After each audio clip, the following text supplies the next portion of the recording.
Сәлем достар, бүгін сіздермен 6-шы B файлын өтеміз. Бұл файлды алдымен грамматиканы өтсек, I деген бастауышқа мен, яғни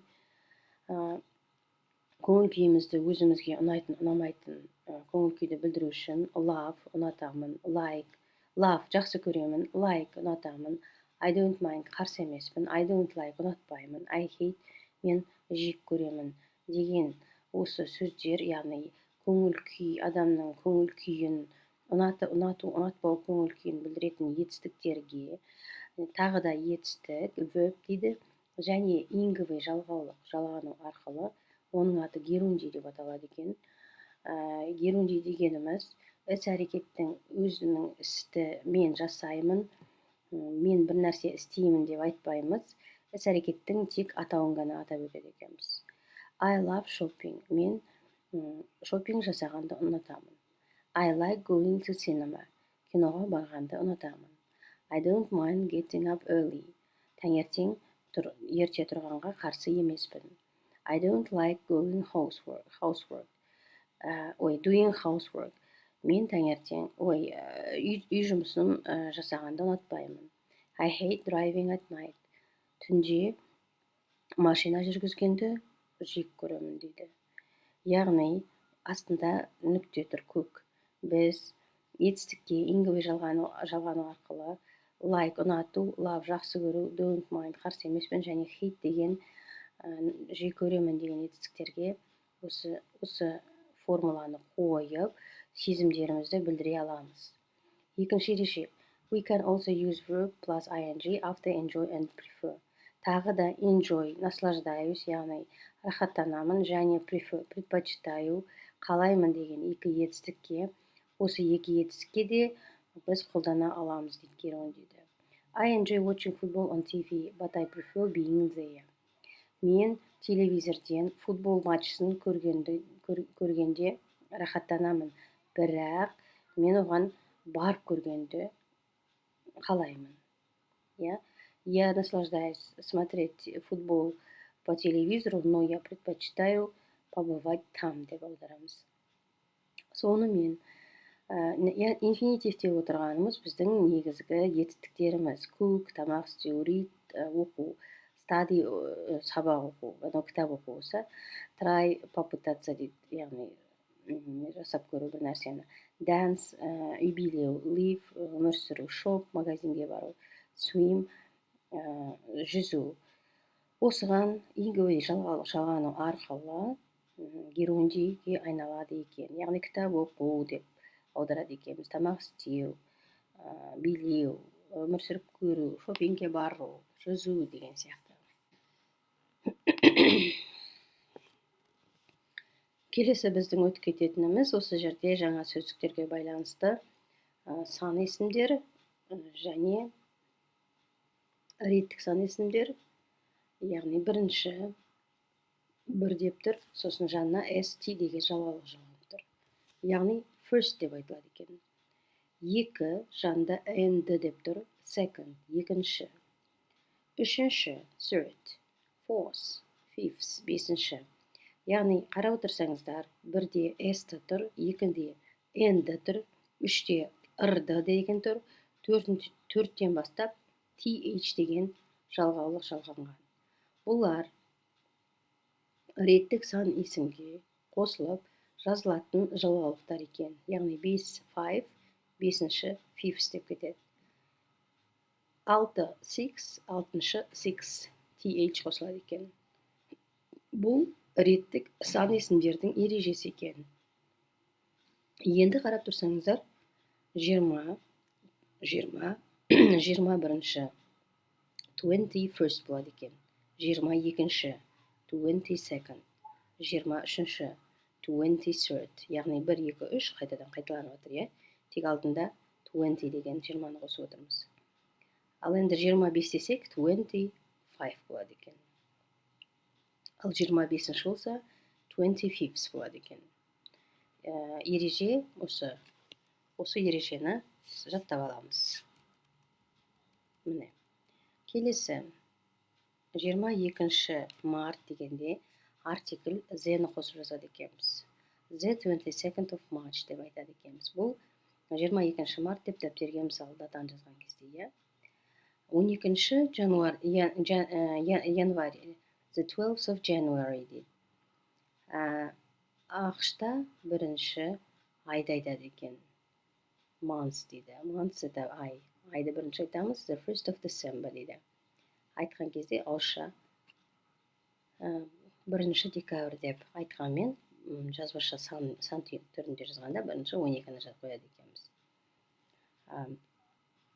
Біз in деген предлогты қолданамыз дейді. Менің туған күнім февральдың ішінде деп айтсақ, my birthday is in February. Февральдың ішінде. Ал the meeting is on Friday 5th of September. Ал датаны айтсақ дейді, ішінде нақты датаны айтсақ, онда 10 предлогын қоямыз дейді. Яғни жиналыс жұма күні 5 сентябрьде. Жылдарды айту дейді. Сан түрінде 1807 деп. 187 дейді. 1807, ол деген 0. 1936, 1936. 2008, 2000, 2000 деп тұр, иә. And 8 деп басқаша формасын берілген. Яғни 2008, 2005, 2009, 2004 деп тағы да осылай айтуға болады екен. 2011, иә, 2011 дейді. Немесе 2011, немесе 2011 деп атауымызға болады дейді. Бұл ережелерді қайталап жаттап аламыз. 6-шы B файлына өзіне қарайтын болсақ, бірден vocabularyға көп жаттаулар берілген екен. Яғни даталарды айту үшін с және th әріптерін қалай айтамыз, иә. Бірден соған жаттаулар берген. Мына жерде қарап отырсаңыз, ма the деп оқылу, ана жерде с деп оқылу.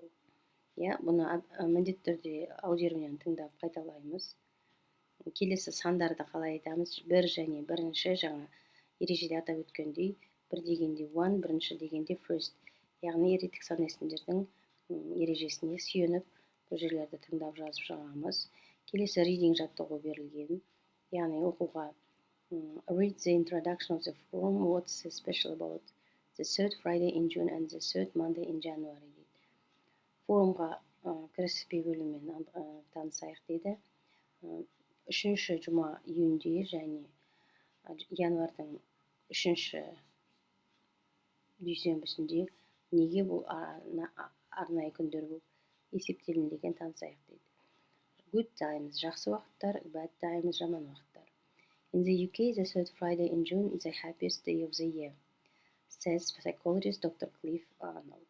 It is easy to see why it's summer, it's warm outside, the evenings are light, and it's the day before a weekend. Ал Британияда үшінші жұма июньде ең бақытты күн, жылдың ішінде ең бақытты күн болып есептелінеді екен, деп айтады психолог доктор Клифф Арнолд. Өйткені жаз күндері осы күні далада өте жылы, кешке жақын жарық және бұл күн демалыс күннен бір күн бұрын, яғни сенбі күн болып тұр екен ғой. Демалыс күннен бұрын жұма, яғни ертең демалыс деген күн, сондықтан өте жақсы күн болып есептелініп тұр екен. And the third Monday in January is the most depressing day of the year.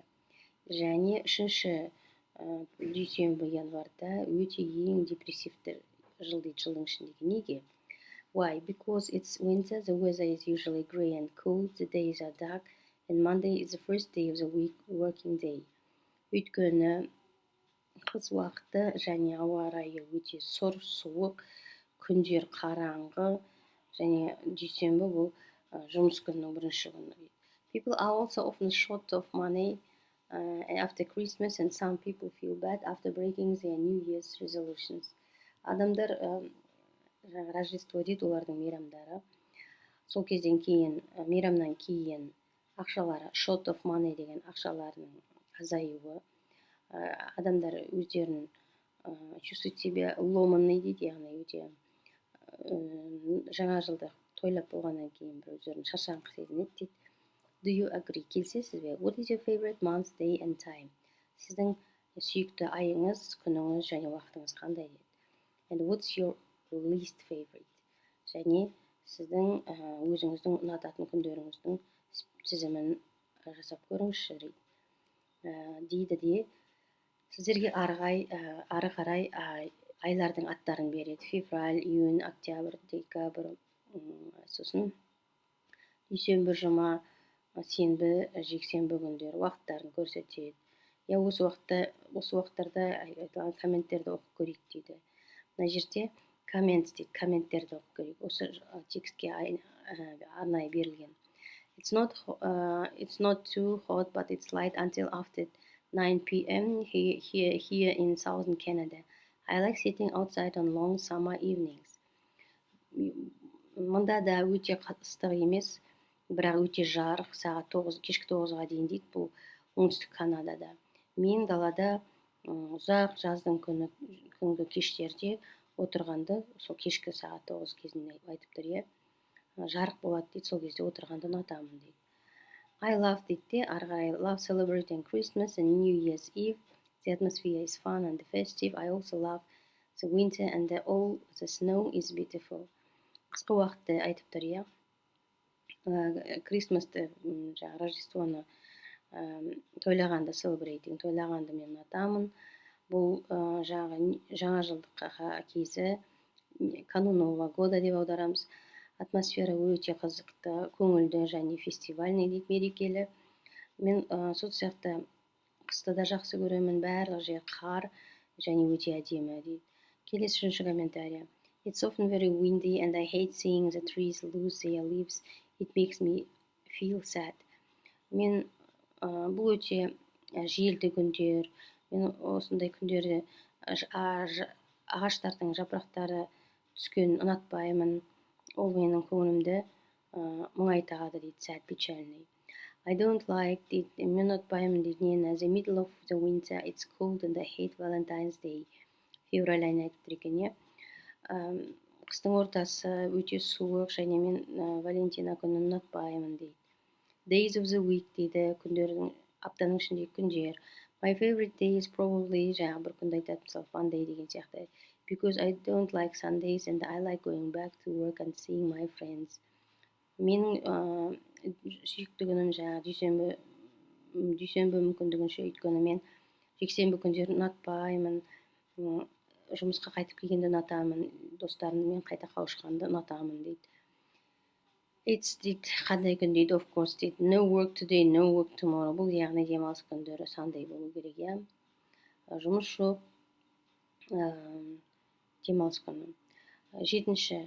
My least favorite day of the week, especially the evening. I don't mind working. I like my job, but I don't like thinking about going back to work. Бұл да жексенбі күні, Friday, бесінші күнді айтып жатыр. Соңғы жұмыс күні дейді, өйткені кешкі уақытта мен ертең уже I don't mind working. Келесі күн жұмыс істеймін деген ой болмайды. Мен жұмысымды жақсы көремін дейді, бірақ сол күні кешкі ертең жұмыс жоқ деп ойлаймын дейді. I really hate I'm always tired because it's the end of the week and I want to go home and rest, but it's when my friends want to go out. So in the end I often go out with them, but I never enjoy it. Аптаның соңғы күні суббота болуы мүмкін, бұл Saturday, өйткені мен қатты шаршаймын дейді. Аптаның соңы болса да үйге барып демалғым келеді дейді.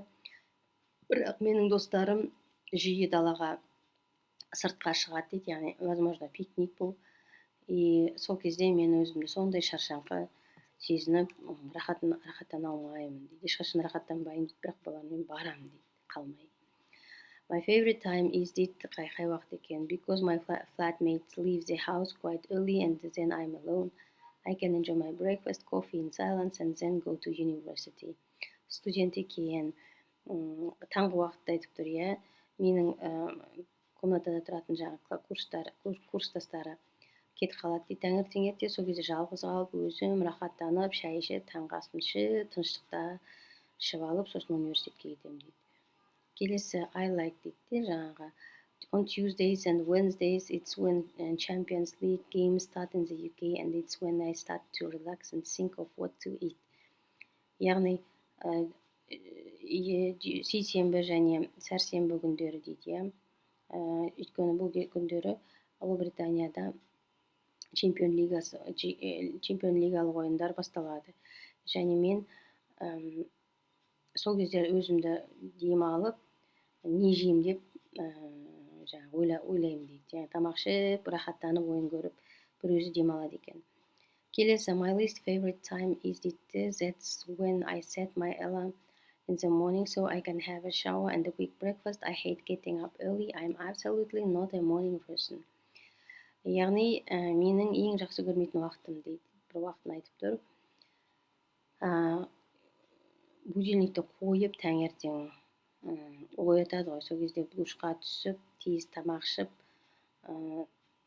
таңертең ерте тұрғанды ұнатпаймын дейді. Сосын жалпы таңертең ерте тұратын мен адам емеспін дейді. Surprisingly, my least favorite time of the day is when I finish work. I hate the journey home on the tube. It's dirty and when you can sit anywhere, it's not so bad in the morning. Таңғаларлықтай менің ең соңғы жақсы көретін уақытым шығар дейді. Өйткені мен жұмысты бітіремін дейді. Сосын метромен үйге қарай қайтамын дейді. Өте